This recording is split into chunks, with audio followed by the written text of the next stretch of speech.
Selamat malam saudara-saudara. Saya kali ini akan memberi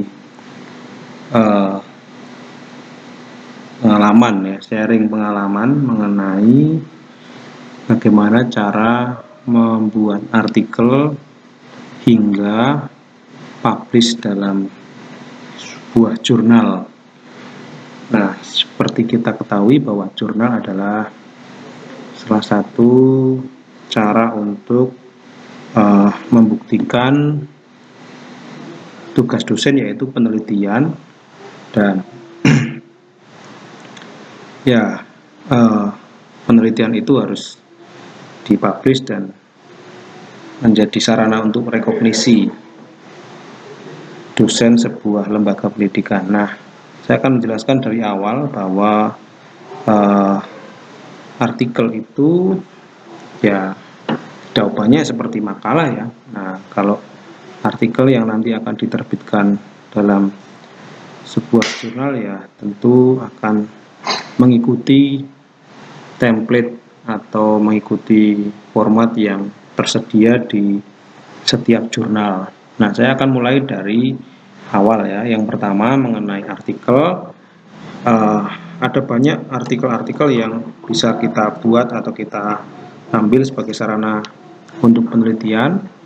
Nah, saya beberapa kali membuat jurnal dengan fokus dari surat 1 Petrus, dan yaitu bertepatan dengan disertasi saya, jadi saya tinggal otak-atik sana-sini sedikit. Nah, kemudian berikutnya, anggaplah kita sudah selesai dalam membuat artikel dengan jumlah kira-kira mungkin sekitar 4.000 sampai 6.000 kata. Satu artikel itu rata-rata segitu. Untuk sebuah artikel jurnal itu setidaknya 4.000 sampai 6.000 kata.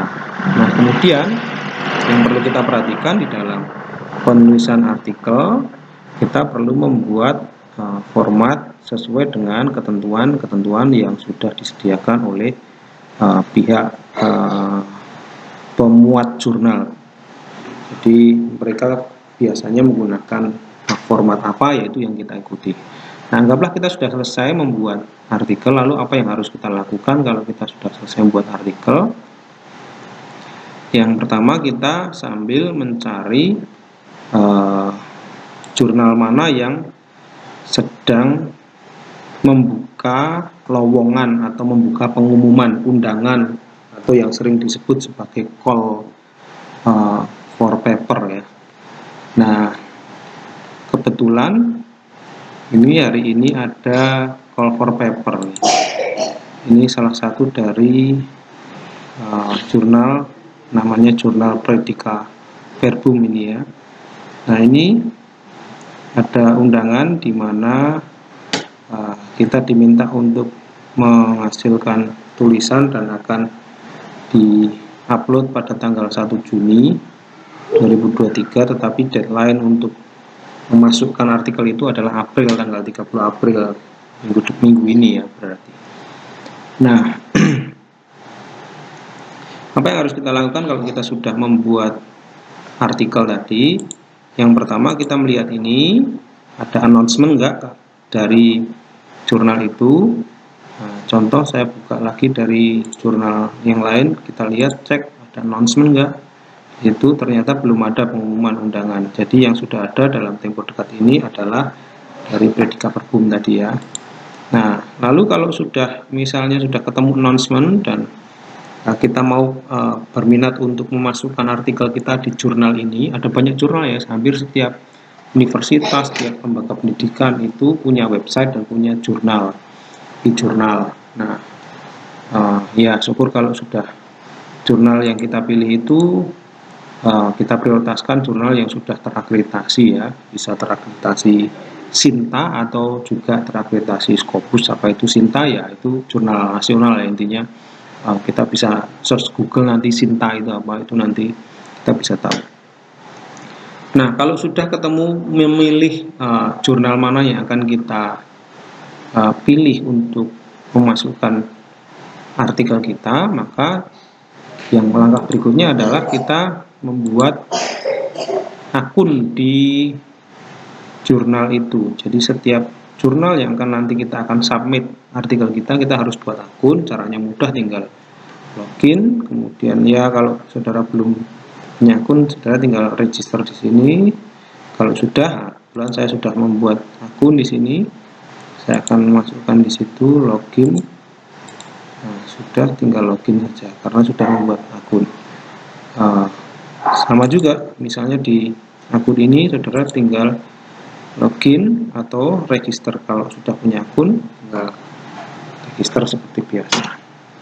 Nah, karena saya nggak mau pusing, saya biasanya membuat satu akun dengan password yang sama di semua jurnal. Jadi kalau sudah tahu saya punya password di semua jurnal, nanti akan ya itu saja.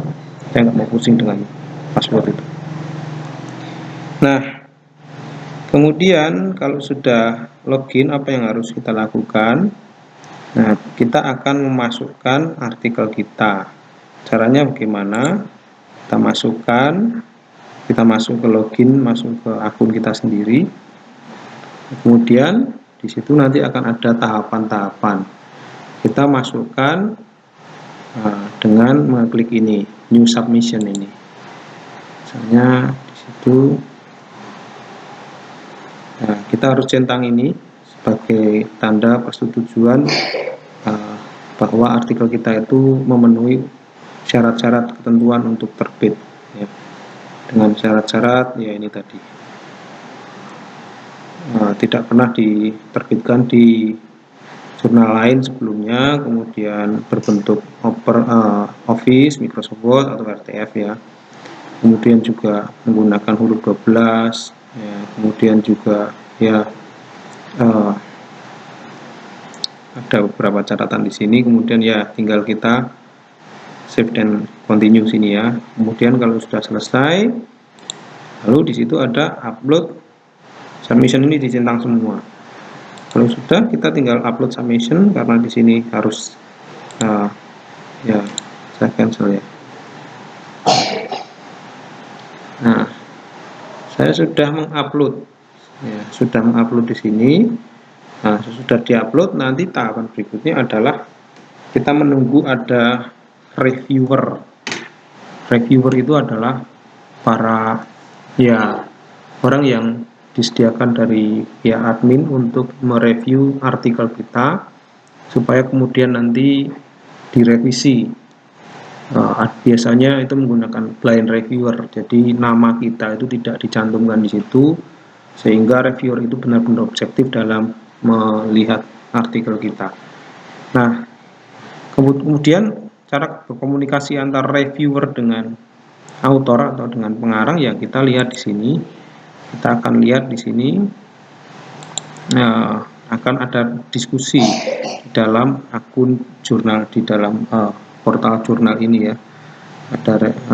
Ada diskusi yang bisa kita lihat. Contoh, kita bisa lihat diskusi. Nah, ini ada diskusi Pak reviewernya dengan pengarangnya ya. Kemudian terakhir, kalau sudah kita menerima masukan atau komentar dari reviewer 1 dan 2, baru kita kemudian merevisi, lalu kita upload lagi revisinya ya. Kalau 1 dan 2 sudah masuk, baru kita revisi dan dijadikan satu masukan atau hal-hal yang diusulkan oleh reviewer tadi, reviewer 1 dan 2. Nah, sudah itu kita masukkan revisi, dan kemudian juga ada surat pernyataan etika dan surat pernyataan kepengarangan. Ini adalah surat yang berkaitan dengan pernyataan ya keaslian, dan juga ya kita ya semacam itulah, keaslian dan surat persetujuan bahwa artikel kita itu boleh diterbitkan di jurnal itu.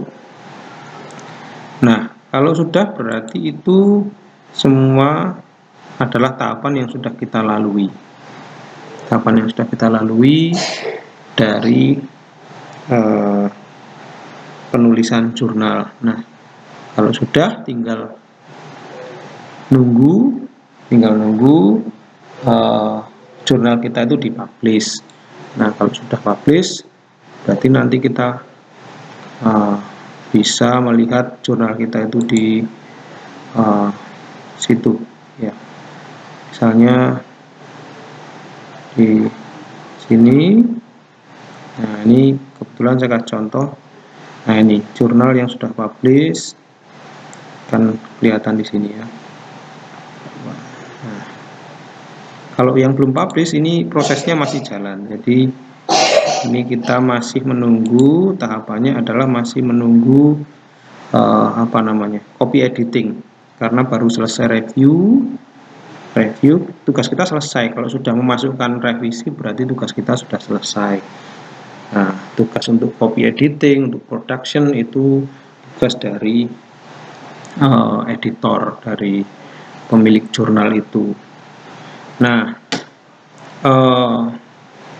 berdasarkan pengalaman yang pernah saya lakukan, karena saya mengupload jurnal itu di jurnal nasional di sekolah-sekolah teologi yang berbeda, maka ya saran saya yang pertama kita harus membuat jurnal yang sifatnya itu ya tentu sesuai dengan skop ya, tetapi ya kita boleh membawa kekasan teologi ya, kekasan doktrin, ya, tetapi kita berusaha untuk lebih objektif dan juga netral, dalam artian penelitian kita itu bisa diterima oleh kalangan umum dan tidak terlalu menunjukkan semacam asumsi yang berlebihan. Nah, doktrinal boleh, tetapi kita setidaknya mencerminkan penelitian yang objektif supaya diterima di jurnal itu. Nah, tentu kebaruan juga diperlukan menjadi pertimbangan untuk sebuah artikel itu publish atau tidak. Nah, sekarang itu ada banyak alat untuk mendeteksi apakah artikel kita itu benar-benar baru atau hanya copy paste atau hanya semacam memodifikasi pekerjaan orang. Itu ada alatnya yang bisa melacak keaslian dari artikel kita. Tapi kalau kita mengerjakan dengan baik, dengan sungguh-sungguh, tentu ya ini tidak akan jadi masalah. Nah, kebaruan itu penting untuk menjadi pertimbangan. Nah, jadi itu tahapan-tahapan yang bisa saya sharingkan dalam membuat jurnal. Jadi sekali lagi, kalau saya singkat, jurnal itu ya kita buat artikel dulu, kemudian kita siap. Kalau sudah selesai artikel itu, kita upload di sebuah jurnal. Sebelum mengupload, kita harus membuat akun di masing-masing jurnal yang kita pilih itu. Nah, baru kita upload dan kita simak masukan dari reviewer, kemudian kita revisi, sudah selesai. Itu saja. Nah, hanya saja memang satu yang harus kita perhatikan, bahwa untuk membuat artikel supaya kita bisa masuk ke jurnal, selain memperhatikan template, kita juga harus memperhatikan, nah ini template ini, masing-masing jurnal menyediakan template ya.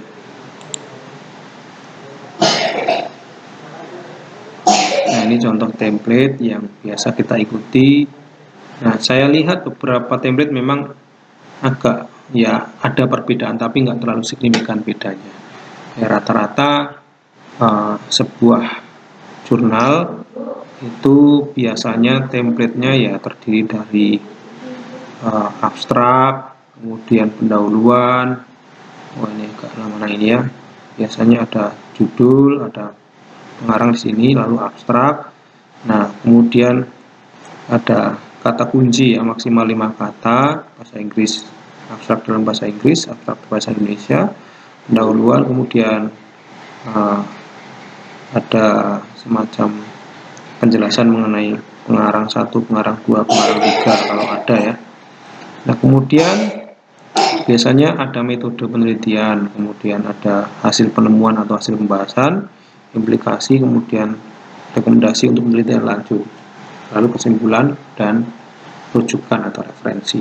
Nah, untuk referensi ini kebanyakan jurnal itu menggunakan menggunakan Mendeley ya. Contoh di sini untuk referensi biasanya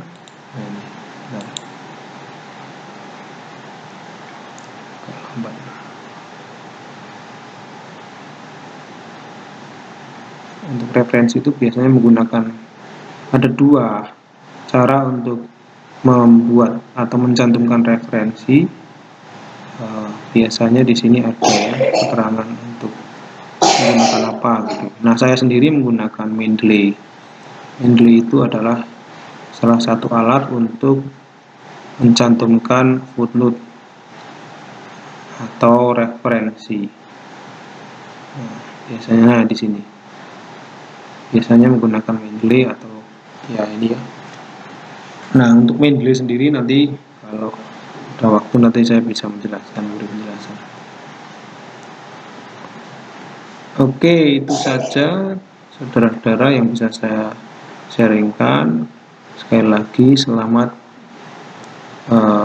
berjuang, selamat mencoba untuk melakukan riset atau penelitian dan mempublish riset kita. Terima kasih.